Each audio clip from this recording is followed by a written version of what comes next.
दोन वर्सां गोंयांत अपेक्षेप्रमाण पावस पडलो ना। फाटल्या वर्साच्या तुळेंत ह्या वर्सा 28.43 इंचांनी पावस उणो जाला।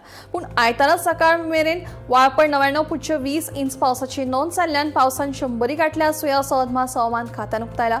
आतां मेरेन सगळ्यांत उणो पावस पणजे, दाबोळे आनी मुरगांव ह्या 3 सुवातेर पडला। तशेंच हवामान खात्यान 29 ऑगस्ट मेरेन पावस चडचो ना अशें नमूद केलां। तरी कांय भागात पावस पडप सुरू आसा।